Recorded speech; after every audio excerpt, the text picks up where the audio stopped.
Hello everyone, আসসালামু আলাইকুম। কেমন আছেন সবাই? আশা করছি আল্লাহর অশেষ রহমতে সবাই খুব ভালো আছেন।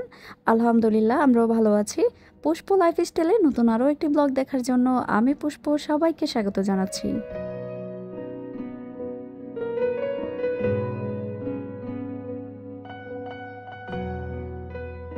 আজকের ভিডিওটা ছাদ থেকে শুরু করেছি। গত ভিডিওতে আপনাদের সাথে শেয়ার করেছিলাম ছাদের পুঁইশাকগুলো মাশাআল্লাহ অনেকটাই বড় হয়ে গেছে। পরের দিন সকালবেলা মা মেয়ে দুজন মিলে ছাদে আসলাম পুঁইশাকগুলো পেরে নিয়ে যাব। আর এই মুহূর্তে ক্যামেরাম্যান হচ্ছে আমার ছোট্ট আয়েশা। তাকে বলেছি তুমি একটু ক্যামেরাটা সুন্দর করে ধরো, আমি পুঁইশাকগুলো কাটি। তারপর আমার ছোট্ট ছেলে ছাদে এসেছিল, দুই ভাই বোন মিলে ক্যামেরা ধরেছে আর আমি এই ফাঁকে পুঁইশাকগুলো কেটে নিলাম। নিজের গাছের কোনো একটা সবজি পাড়ার মধ্যে কি যে একটা আনন্দ থাকে বলে বোঝানো যাবে না। অনেক বড় জায়গা পড়ে আছে কিন্তু সময়ের অভাবে ছাদের মধ্যে কিছু করতে পারি না, এটা খুব আফসোস লাগে। আপনাদের ভাইয়া যাওয়ার আগে এই যে দেখুন ছাদের মধ্যে আদা গাছ লাগিয়ে দিয়ে গিয়েছিল আর আদাগুলো কি সুন্দর বেরিয়ে এসেছে। অতিরিক্ত বৃষ্টি হওয়ার কারণে মাটিটা সরে গেছে, আদাগুলো বের হয়ে যাচ্ছে। গোড়াতে মাটি দেওয়া দরকার, সময় সুযোগ করে আবার এসে মাটি দিয়ে যাব। এসেছি, বাসায় গিয়ে আমার অনেক কাজ করতে হবে, তাই তাড়াতাড়ি বাসায় ফিরে যাব। আর আয়েশামণিকে বলছিলাম চলো, সে তো ছাদে আসলে একদমই বাসায় যেতে চায় না। এই যে একটু খোলামেলা আছে, আসলে খেলতে পারে, ওর ভালো লাগে। এই যে জায়গাটা দেখছেন আয়েশামণি উঠেছে, এটার মধ্যে আমার পানির ট্যাঙ্কিগুলো ছিল, সেগুলোকে উপরে উঠিয়ে ফেলেছে ফল ছাদের উপরে। তো এই জায়গাটায় হয়তো টুকটাক কিছু কাজ করানো হবে, সেই জন্য জায়গাটা খালি করা হয়েছে। আমার চ্যানেলে অনেক নতুন নতুন আপুরা অ্যাড হচ্ছেন আর তারা আমাকে জিজ্ঞেস করছেন এটা আমার নিজের বাড়ি কিনা। তো আপুদের উদ্দেশ্যেই বলে দিচ্ছি, হ্যাঁ এটা আমার নিজের বাড়ি। আগে যে আপুরা ভিডিওগুলো দেখেছেন বা দেখেন তারা তো অবশ্যই জানেন, নতুন আপুরা হয়তো জানেন না, তাই প্রশ্নটা করেন। এই গাছটাতে মাশাআল্লাহ ভালোই মালটা হয়েছে, কিছুদিন আগেও পেরে নিয়ে গিয়েছিলাম, এখন দেখলাম আবার কয়েকটা মালটা বড় হয়েছে, পরে আবার পারতে পারবো। আর ছাদে আসলেই কিন্তু আপনাদের সাথে আমার মাধবীলতা গাছটাও শেয়ার করি, সবাই এই গাছটাকে অনেক বেশি পছন্দ করেন। গত ভিডিওতে বিডি ব্লগার সুবর্ণা চ্যানেলের সুবর্ণা আপু বলেছেন আমার মাধবীলতা গাছটা নাকি তার অনেক বেশি ভালো লাগে। সে যখন বাড়ি করবে বাড়ির সামনে একটা মাধবীলতা গাছ লাগাবে, আরো বিভিন্ন গাছ লাগাবে। আমি মন থেকে অনেক অনেক দোয়া করি আপু, যাতে সুন্দর করে একটা বাড়ি বানাতে পারো আর বাড়ির চারপাশে সুন্দর সুন্দর গাছ দিয়ে ভরিয়ে দিতে পারো। তারপর ভিডিওটা আমি পরের দিন থেকে আবার শুরু করলাম। আসলে আমার বাচ্চাদের পরীক্ষা হওয়ার কারণে ভিডিওটা আমি কন্টিনিউ করতে পারছি না, যখন যেটা পারছি সেটাই আপনাদের সাথে শেয়ার করছি। আর আজকে সারাদিন যা যা করব সেটাই আপনাদের সাথে শেয়ার করব। আর আজকে দুপুরের রেসিপিতে ছিল ট্যাংরা মাছের ঝোল আর এই যে ডালের রেসিপি। ডালের রেসিপিটা কিন্তু আমার কুকিং চ্যানেলে শেয়ার করেছি, কুকিং বাই আয়েশাস মম।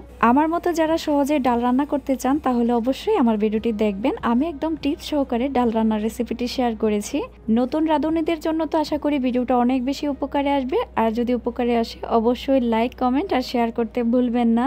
গত যে মুরগি বোনের রেসিপিটা শেয়ার করেছিলাম সেটা কিন্তু আপনারা অনেক অনেক ভালোবাসা দিয়েছেন, আলহামদুলিল্লাহ। এটাই আমার কাছে অনেক কিছু। শুরুতে যে আপনারা আমাকে সাপোর্ট করেছেন, ভালোবাসা দিয়ে পাশে আছেন, অনেক অনেক কৃতজ্ঞতা প্রকাশ করছি। আশা করি সামনের দিনগুলোতেও আপনাদের এভাবে পাশে পাবো। আর এই মুহূর্তে যারা আমার ভিডিওটি দেখা শুরু করেছেন একটা লাইক দিতে ভুলে গিয়েছেন, প্লিজ একটা লাইক দিয়ে তারপর ভিডিওটা কন্টিনিউ করবেন, কারণ আপনার একটা লাইক আমার কাছে অনেক বেশি মূল্যবান। আপনার একটা লাইক আমার ভিডিওটা আর অনেকের কাছে পৌঁছে দিতে সাহায্য করবে।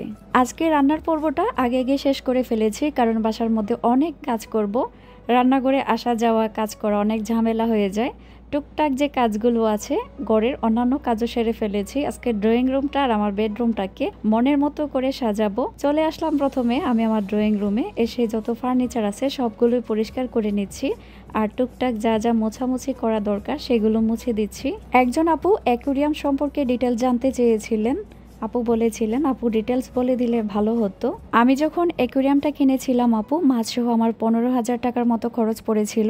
আর এটা সম্ভবত 3 ফিট। অনেকে হয়তো শখের বসে অ্যাকুরিয়াম কিনতে চান আমার মতো, তো আপনাদের উদ্দেশ্যে বলছি যদি কষ্ট করতে পারেন, পানি চেঞ্জ করা, তারপর মাছ মরে যাওয়া, এগুলো সহ্য করতে পারেন তাহলে কিন্তু আপনি কিনতে পারেন। অ্যাকুরিয়াম খুবই সুন্দর একটা জিনিস, কিন্তু মাঝে মধ্যে ছোট ছোট মাছগুলো মরে যায়, তখন খুব খারাপ লাগে। তারপর পানিগুলো চেঞ্জ করা অনেক কষ্ট, তো ভেবে চিন্তে অবশ্যই অ্যাকুরিয়াম কিনবেন।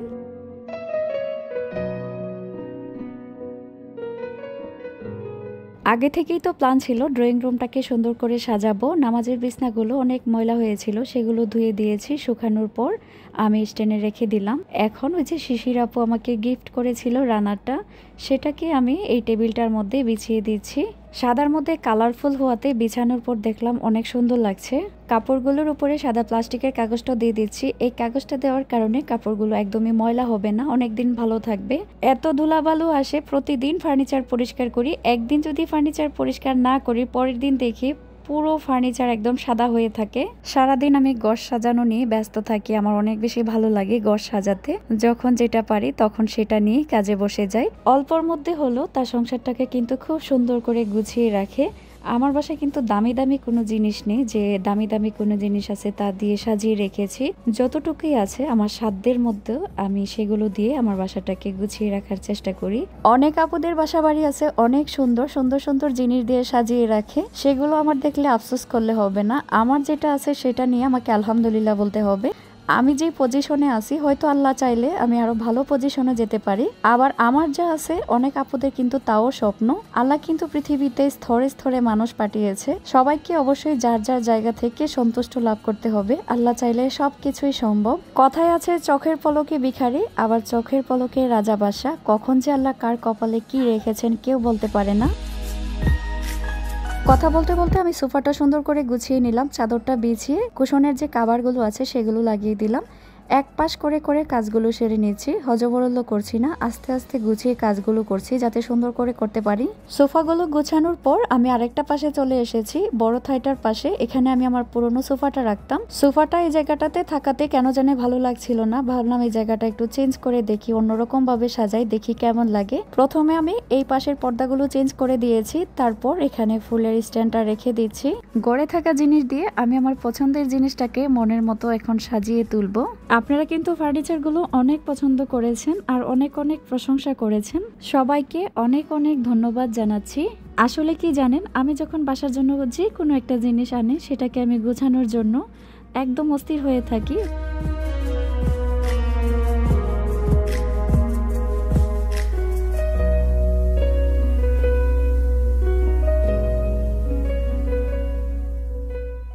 এই যে পাথরটা দেখছেন এটা কিন্তু আমি সিলেট থেকে এনেছি। যখন জাফলং গিয়েছিলাম এত সুন্দর সুন্দর পাথর দেখেছিলাম, শখ করে এই পাথরটা আমি এনেছিলাম, স্মৃতি হিসাবে রেখে দিলাম। এটা দেখলে হয়তো সিলেটের কথা সব সময় মনে পড়বে। কিছুদিন আগে যখন খবরটা দেখি জাফলং এর পাথরগুলো চুরি হয়ে যায়, এত বেশি খারাপ লেগেছিল বলে বোঝাতে পারবো না। এগুলো হচ্ছে আমাদের দেশীয় সম্পদ, জাতীয় সম্পদ, আর কি কি যে চুরি করবে আল্লাহ ভালো জানে। পর্যটন এলাকা, এই জিনিসগুলো থাকাতে কি যে সুন্দর লাগে, নিজের চোখে না দেখলে বুঝতে পারবেন না। পাথরগুলো তুলে নিয়ে যাওয়ার পর এই জায়গাটা দেখে একদম মরুভূমির মতো লাগছিল। আহা, কত সুন্দর একটা জায়গা, কি অবস্থা করে ফেলেছে। সোফাটা সরানোর পর এখানে বড় একটা জায়গা বের হয়েছে, নিচে একটা বিছানা বিছিয়ে দিলাম, তার মধ্যে ছোট ছোট কুশন দিয়ে জায়গাটাকে একটু সুন্দর করে সাজানোর চেষ্টা করছি। এরকম নিচে বিছানা বিছিয়ে কুশন দিয়ে সাজিয়ে রাখলে অনেক বেশি ভালো লাগে। তার পাশের জায়গাটাতে আমি দুইটা রিয়েল প্লান্ট দিয়ে দিচ্ছি। গাছ দিয়ে ঘর সাজালে ঘরের সৌন্দর্য অনেক বেড়ে যায়। আমি যেখানেই পারি সেখানেই একটু গাছের ছোঁয়া রাখার চেষ্টা করি।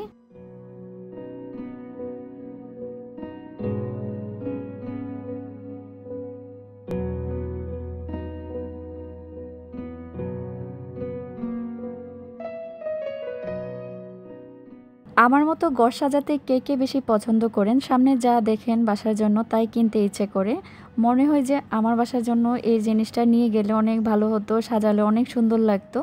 আমি তো রাস্তাঘাটে যা দেখি তাই কিনতে ইচ্ছে করে, মনে হয় যে এই জিনিসটা দিয়ে ঘরটা সাজালে অনেক বেশি সুন্দর লাগতো। এখন আর নিজেকে সাজাতে ইচ্ছে করে না, ঘর সাজাতেই বেশি ভালো লাগে। এই পাশের দেয়ালটা খালি ছিল, সেখানেও আমি একটা ফুলের স্ট্যান্ড রেখে দিলাম আর রেখে গাছ দিয়ে সাজিয়ে দিলাম। এখানে যে একটা লট দেখছেন, এই লটটাকে আমি জানালার পাশে লাগিয়ে দিয়েছি। এই কালারিং পাতাটা আমার অনেক বেশি ভালো লাগে, বাতাসে যখন একটু দুলবে দেখতে ভালো লাগবে। এই কাজগুলো করার ফাঁকে দিয়ে বাচ্চাদের খাবার খাওয়ালাম, খালার রুম মুছে ফেলেছে। আমি এখন কার্পেটটা বিছিয়ে মা মেয়ে দুজনে মিলে টেবিলটা রেখে দিচ্ছি। আমার মা আমাকে সাহায্য করছে টেবিলটা গুছাতে। নিচে একটা জায়গা আছে, সেখানে আয়েশা মনে একটা ম্যাট রেখে দিল, তার মধ্যে একটা ফুল রেখেছে, উপরেও আমি একটা ম্যাট দিয়ে এই ফুলটা রেখে দিলাম। আর এই ফুলটা কিন্তু আমি নিজেই বাসায় বানিয়েছি, বাসায় যে ফুল ছিল সেগুলো দিয়ে বানিয়েছি। এরকম একটা ফুলদানি কিনতে গিয়েছিলাম, বলে 2000 টাকা। তো আমার বাসায় অনেক ফুল আছে এই ধরনের, ফুলদানিও ছিল, ভিতরে একটা ককশিট দিয়েছি, ককশিট দিয়ে তারপর আমি ফুলগুলো গেথে এরকম একটা ফুলদানি বানিয়ে ফেলেছি। মানে ফেলে রাখা ফুল দিয়ে আমি আমার ফুলদানি বানিয়ে ফেললাম। আর নিচে যে বিছনাটা বিছিয়েছিলাম তার সামনে এই জুটের ম্যাটটা বিছিয়ে দিচ্ছি, এত বেশি সুন্দর লাগছিল দেখতে। একজন আপু আমাকে জিজ্ঞেস করেছেন আমি এটা কোন পেজ থেকে নিয়েছি।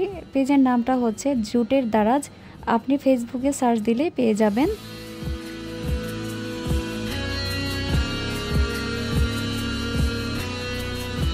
ড্রয়িং রুম গুছিয়ে আমি আমার বেডরুমে চলে আসলাম, আর বেডরুমে এসে আমার খুবই পছন্দের বিছানার চাদরটা বিছিয়ে নিচ্ছি।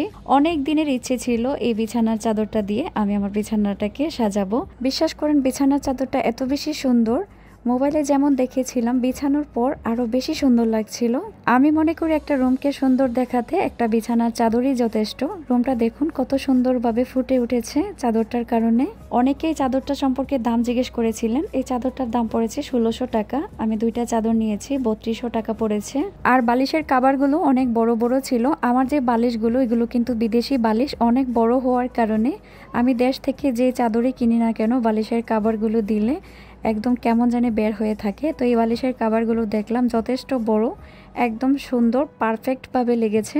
এতক্ষণ যে কষ্ট করে কাজগুলো করলাম, পুরো ঘরটা কেমন লাগছে চলুন আপনাদের সাথে নিয়ে দেখি। আমার আজকের এই ঘর সাজানোর আইডিয়াটা আপনাদের কাছে কেমন লেগেছে তা কিন্তু অবশ্যই আমাকে কমেন্টে লিখবেন। আজকের জন্য তাহলে আমি এখানে বিদায় নিব। আবার চলে আসবো নতুন আরও একটি ভিডিও নিয়ে। আপনারা সবাই ভালো থাকবেন, আমিও আমার পরিবারের জন্য সবাই দোয়া করবেন। আল্লাহ হাফেজ, আসসালামু আলাইকুম।